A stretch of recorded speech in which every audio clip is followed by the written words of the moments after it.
hakikat tasawuf adalah mampu meninggalkan dakwah. Dia tidak berdakwah lagi kian kemari. Maka apa level di level itu? Ciri khasnya disebut mengerti setiap apa yang dirasa, paham setiap apa yang dilihat. Alah gitu di level itu tentu belum mungkin ya. Mengerti setiap apa yang dirasa, paham setiap apa yang dilihat.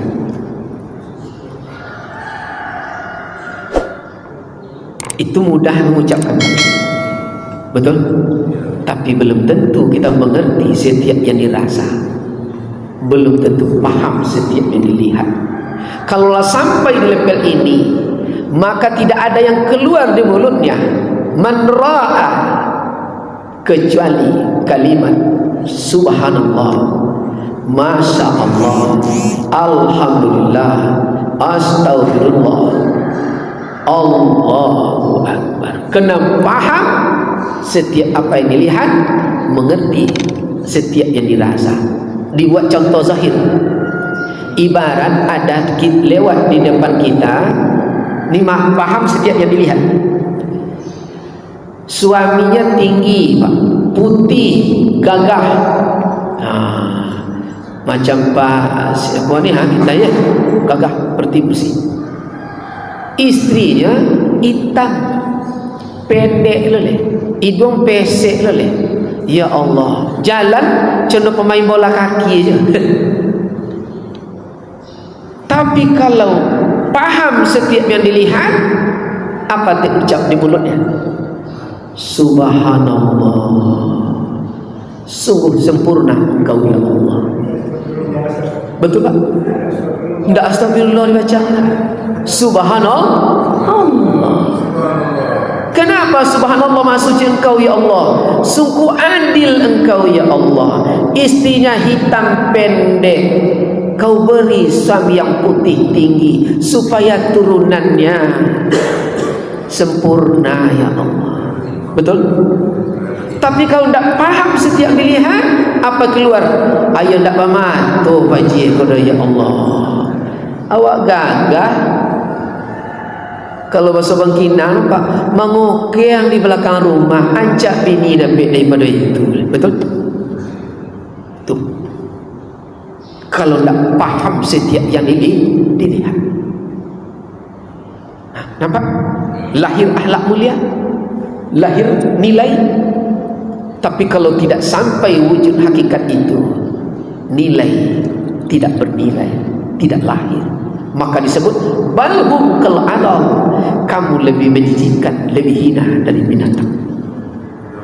Sadis. Enak je memanggil, ai kitiang sekolah. Ai kaliang. Betul tak? Itu dampaknya. Itu dampaknya. Iko kaji kau sosok menyambut perangai awak kadang-kadang ya. Itulah kaji. Kejar rasa. Iya tak baca dia. Rasa disindir lah awak. Lanjut. Soal mana asal mengenal Allah? Tadi hakikat tasawuf. Jawab, adapun asal mengenal Allah Ta'ala itu adalah mengenal diri. Mengenal diri. Lalu ditanya lagi soal berapa yang bernama diri? Diri itu berapa? Jawab, adapun diri itu ada tiga. Ada tiga. Pertama, disebutlah sebenar-benar diri. Kedua, itulah diri terberi. Ketiga, itulah diri terdiri atau diri di diri. Soal mana sebenar-benar diri, mana sebenar diri terberi, mana sebenar diri terdiri? Jawab, adapun sebenar-benar diri itu, itulah keadaannya kapas. Kapas yakni zat Allah Subhanahu wa ta'ala. Maka dalam pandangan hakikat haram melihat gelombang, haram memandang badai, haram memandang ombak. Pandangannya wajib air. Apa maksudnya, Pak? Haram melihat baju, haram melihat kain, haram melihat benang. Pandangannya wajiblah kapas. Setiap kita masih melihat badai, maka datanglah takut. Setiap dalam pandangan masih nampak gelombang mengerikan, pandangannya adalah air. Jadi kita tidak terpengaruh oleh penampilan kesing apapun wujud di bumi ini. Yang dilihat adalah zatnya. Betul Bapak? Kau ditengok serban lebih godang dari awak. Itu ibarat kan? Tidak menjadi Pak Haji, Pak Haji. Serban itu Palestin dia. Ya. Tasbih lebih panjang. Dan itu yang ditengok. Zat. Zat melahirkan sifat. Ya. Makanya kadang-kadang kalau dipandang zahir kan berpisah orang, Pak. Betul? Nampak orang bertato masuk bergabung. Kena memandang di sifat di zahir, berkata ngapuluan tu masuk. Betul Pak? Yang orang bertato tu belum pernah benci dan jijik melihat kita. Kita jauh lebih kotor daripada dia. Gara-gara pandangan zahir. Maka Nabi telah sampai di hakikat ini. Nabi tidak pernah membenci siapapun. Maka dia disayangi oleh seluruh alam. Ingat Bapak Ibu, ada seseorang kalau kita lihat seolah menghina Nabi. Apa seolah-olah? Muhammad, aku mau mengikut ajaran dan pemahaman pemikiran-pemikiranmu. Tapi aku tidak bisa melupakan kebiasaan-kebiasaanku. Apa masalahmu? Aku hobi berzina Muhammad. Tak berzina sehari 5 kali, tak sempurna hidup di hari itu. Amat tu. Kadang aku hobi membunuh, kadang aku hobi memabukkan. Bisakah aku mengikut ajaran masuk Islam? Bisa, kata Rasulullah. Benci Nabi? Tidak. Cuma satu pesan Rasulullah waktu itu. Apa pesan Rasul? Kalau ketemu dengan aku besok suatu hari, setiap aku bertanya, jawablah dengan jujur. Inilah makna hakikat iman, jujur. Maka berbuahlah al-haya nanti, malu. Begitu terpisah dari Nabi, inginlah suatu hari dia melakukan zina. Terbayanglah dalam ikrar janjinya, seandainya suatu hari bertemu dengan Nabi, dia tak jujur, akhirnya tak sanggup berzina. Malu nanti saya, aku malu. Sampai akhirnya satu pun tertanggalkan dalam kenyataan hidup, tak pernah dia lakukan. Maka tingkat terakhir iman itu adalah al-haya, malu. Al-haya minal iman. Kapan tingkat itu sampai? Sampai di tingkat kenal, maka disebut ta'alluq. Dalam kajian di level hakikat, ta'alluq rukun qalbi, kesifat ilmu Allah, terniat di hati, Allah sudah tahu. Kalau belum sampai di ta'alluq, belum sempurna iman, maka manusia akan mengatur Allah setiap detik. Dosa besar, betul tak? Siap solat, kalau ibarat kajian syariat Pak, tak masuk di hakikat ni, ya Allah, banyaklah orang sok menyucuk dan ya Allah kecil Allah, kecil tak tentu dia dan suara hati yang tu, betul tak? Maka malu dia memerintah Allah. Ni ibarat ni Pak, kena di ujung tanduk, ya Allah, lakukanlah galianmu di hari kau ya Allah. Seolah-Allah tak faham Allah akan maksud malu berita Allah. Jadi kalau sampai di level itu, apa ciri khas pertama minimal? Seandainya kita jadi imam solat, dia bukan jadi pak imam ni. Ya Allah, kalau benar sahabatku ni melakukan ibadah solat subuh di hari ini, tolong kau terima ya Allah. Aku cukup engkau senang aku berbuat di hari ini, sudah selesai masalah. Kalaulah senang Allah dengan kita, Dia yang berpikir untuk kita lagi. Kerja Allah tak perlu kita atur. Malu kita, malu. Kalau masih meminta, berarti lu yakin kita Allah maha memberi. Dulu ada perumpamaan, Allah maha memberi, maha tahu, maha menolong. Tengok duduk boleh macam, tengoknya keras biji macam tu Pak. Tapi di dalam biji macam yang begitu keras kita belah, ada kadang buah keluarga.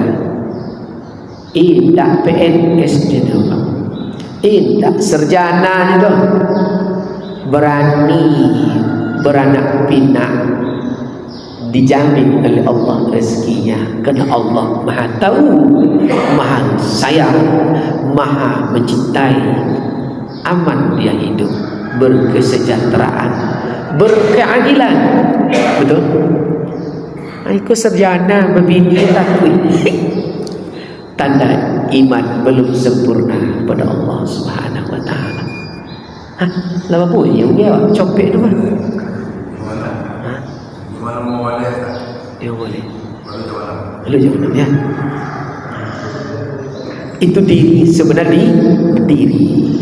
Zat Allah. Siapa zat itu? Maha mengatur. Jadi kalau tahu paham maha mengatur, kalau ibarat kajian Pak Joko, itulah ide yang disebut dalam pemahaman Plato. Ide itu adalah zat. Dialah yang mengatur dan dialah yang mencipta. Dialah yang tempat kita selalu berdialog. Ini ayanda pergi sholat subuh, sebelum berangkat diaturnya pakai baju belang-belang, dicari itu Pak oleh tubuh. Sebelum dapat dipakai yang lain, gelisah. Itulah zat maha mengatur, disebut Rabb bahasa Arab. Berapa jumlah nama Rabb itu dikenal? Ada 99. Itulah Allah yang terbaik. Dialah yang maha. Itulah hakikat sebenar-benar diri, keadaan kapas. Dialah yang maha mengatur. Maka tidak bisa kita hidup di dunia tanpa berdialog, diatur oleh Dia. Setiap kita salah, maka saat kita berbuat salah, ibarat berkwitansi Pak Jabir dulu, dia disuruh belanja, ya kan, urusan perusahaan ya, ukuran belanja itu 800 juta, itu dibuat belanja cuma seukuran harga duit 600 juta, berarti KW3 barang tuh ngomongnya saat buat kutansi itu ya, yang 800 juta cik. Ini yang aslinya 600. Saat suruh yang buat 800 ngomong, salah kok Jong. Betul tak? Salah kok Jong. Karena kita kafir tidak mendengarkan, diaudit. Siapa masuk penjara? Tubuh kembali. Karena kafir tidak mendengarkan Rabbnya. Tuh. Saat kita tompuk gota, tompuk muda nomor apa? Daun muda tompuk berok dah ya, atau masuk sekali masuk pacaran nyolong bini awak leh. Dia lah 3 bulan tak basuh, begitu mau dia pegang ngomong dia, oh lu bini waang layung ni, sekali-kali je, tertangkok nikah malam awak salah, kafir tak mau mendengarkan. Lah dia atur dia, maka siapa mampu mendengarkan selamat zahir dan batin, dia maha mengatur. Dia tidak pernah zalim, dia tidak pernah. Maka dibuatlah di kajian ini secara hakikat penyakit itu sebenarnya tidaklah diciptakan Allah buat kita. Penyakit itu berasal dari sifat jahat dan perangai jahat manusia itu sendiri. Inilah yang disebut in ahsantum li anfusikum wa in asatum falaha. Jangan pernah berniat jahat, maka terhubunglah kita kepada kejahatan semua di bumi.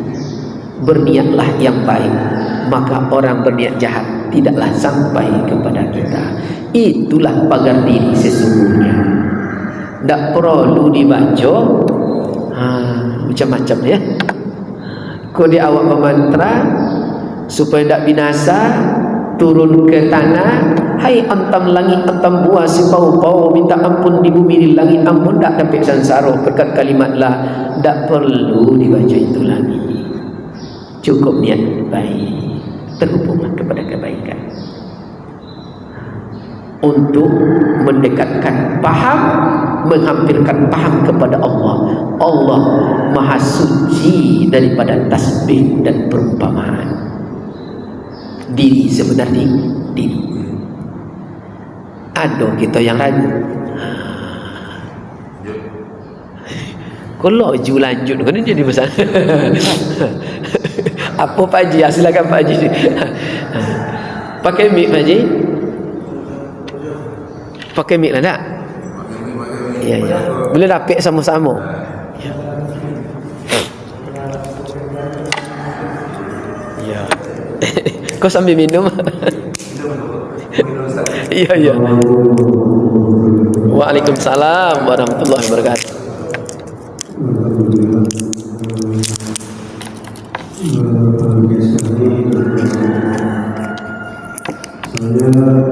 Saya ingin bertanya yang praktis kajian motivasi dan kajian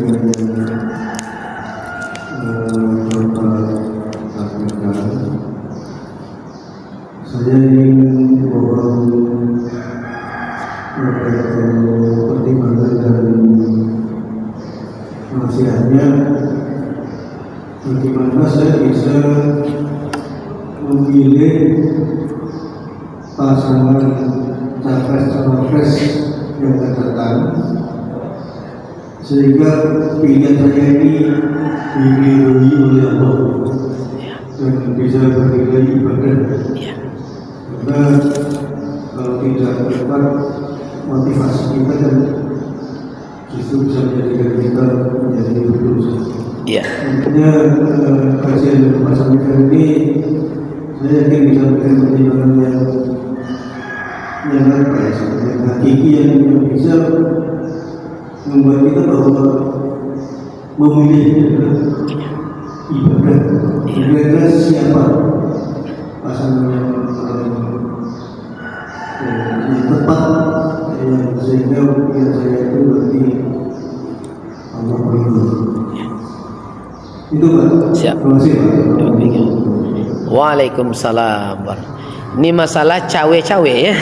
Cawe-cawe nama itu. Iya.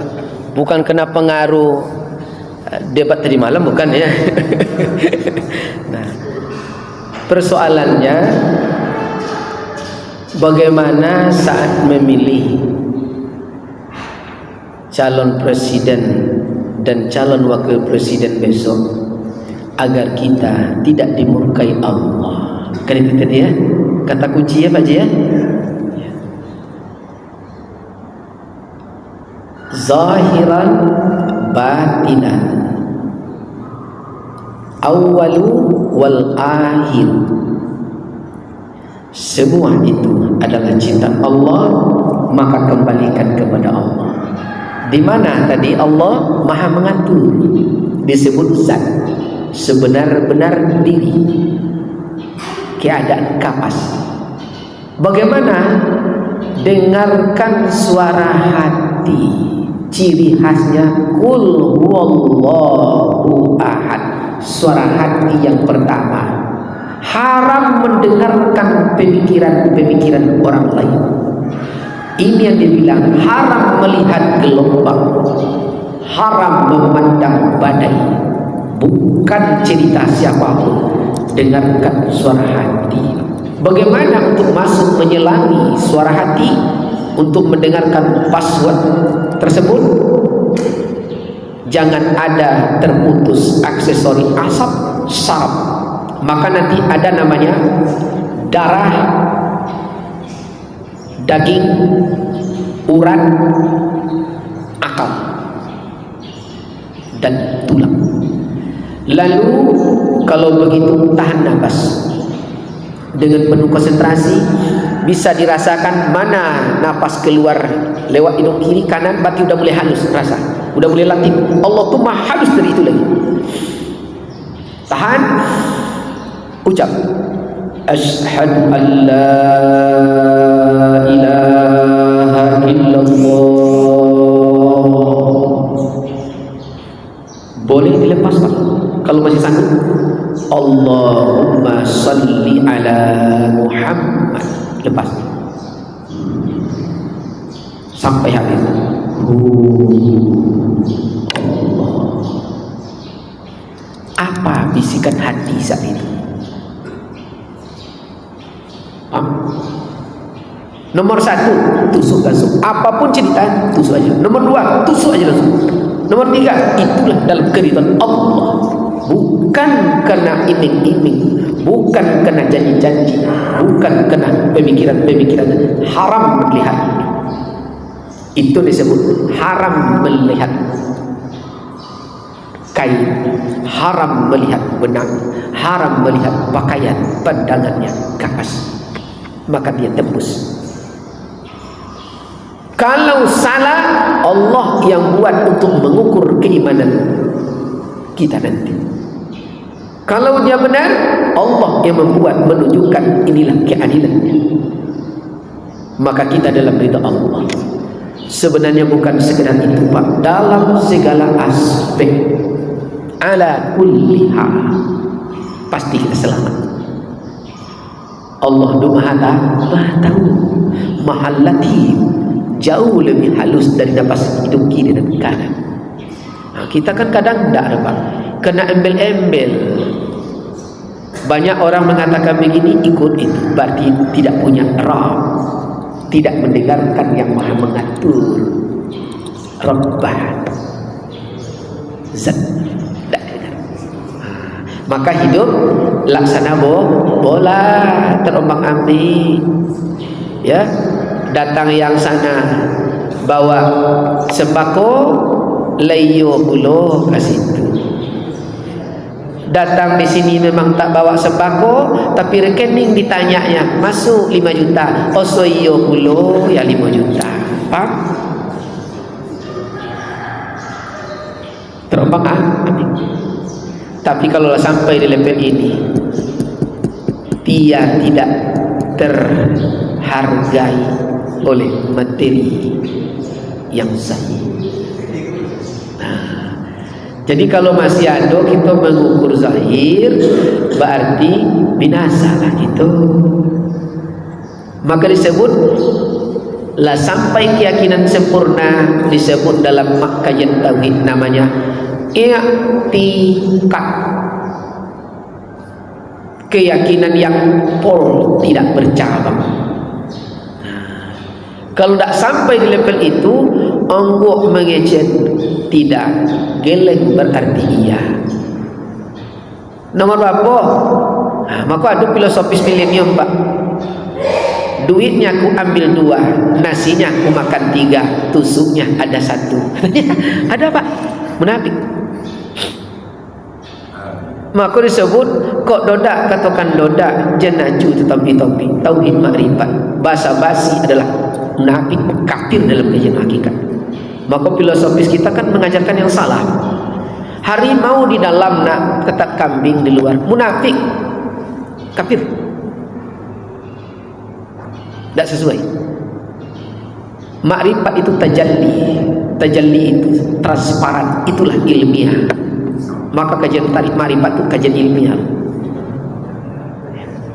Kalau pendapat kita katakan, pendapat lain katakan, kalau tidak plagiat, itu tidak ilmiah. Ninda goreng pisang dari durian. Kau mincit durian bau, bui mayuangnya. Ya. Tak mau, Pak, ya. Jadi ilmiah. Ya. Jadi mana batin dan zahir sama. Kalau ibarat di luar masjid, kita tengok dari dalam masjid itu batang pisang, pergi keluar pasti batang pisang, tidak boleh munafik. Haram dia, haram. Kau ndak singgahlah kau rumah dulu ya, ngopi awak, singgah kau di rumah kancing ni kopi kene. Kafir dia. Itu makanya kajian makrifat tajalli ilmiah. Harus jelas. Tajalli itu masuk awak tu, Pak. Lei jole. Kan ya? Tak boleh abu-abu dah, Pak. Kok acara abu-abu? Hitam putih. Itu tak jole barang tu tu. Maka lahirlah dalam kajian fikih namanya setan. Apabila datang ke kelompok-kelompok mereka, dia berkata, aku bersama engkau, pura-pura di sana. Datang ke sini, aku bersamamu. Betul? Dalam Al-Quran seperti itu kajian fikih. Haram, tak boleh, harus jelas. Ya. Jadi kalau merah di atas, putih di bawah, itu Indonesia, Pak. Ini merah, putih, hijau, beda tuh. Kemana lari itu? Makanya Ridwan enak sekali Pak Rocky Gerung tuh ngomong waktu debat kemarin dengan Anies dan Muhaimin. Tengok Anies, saya bajunya putih, Pak Anies bajunya putih, Pak Amin bajunya putih, 10 tahun berwarna putih tapi tidak sama putihnya. Paham? Kalimatnya sedikit, Pak, tapi makrifat loh. Itu dia. Maka kalau sampai lebih itu, Ridwan hanya dalam keyakinan, Pak, beliau itu adalah Islam. Dia menyelamatkan. Dia tidak deklarasinya asyhadu Allah, tapi dia Islam. Ciri Islam adalah menyelamatkan. Tidak pernah korupsi dia. Apa? Kalau tidak jadi simbolis, maka namanya oknum. Beragama Islam, hobinya tak selamatkan. Maka nanti Pak, suatu hari kita masuk di tingkat solat daim, barulah sempurna dia, barulah tanha anil fahsah wal munkar. Ini bocoran sedikit Pak di tingkat daim. Kita ambil perumpamaan, karena hari ini adalah masa itu subuh. Mana yang subuh? 2 rakaat, zat dan sifat. Kenyataan itulah zahir. Waktu subuh posisi nyawa ada di sulbi. Tahu sulbi? Di sini. Apa artinya? Tidak boleh duduk dimanapun kita duduk kalau tidak kehendak rasa mampu menzahirkan zat dan sifat. Tapi kalau tidak ada dengan rasa duduk, lemak di awak, sakit di bapak. Kalau masuk ke politik tiba ya, kadang pemerintah kita sudah luar biasa. Satu pokir dihargai kadang 2 miliar per tahun. Tapi kalau tidak masuk di duduk rasa, 100 juta kadang dibagi ini kawan. Itulah banyak. Iya Pak Jabir. Begitu Pak. Kalau sempat 5 tahun, tentu 10 miliar.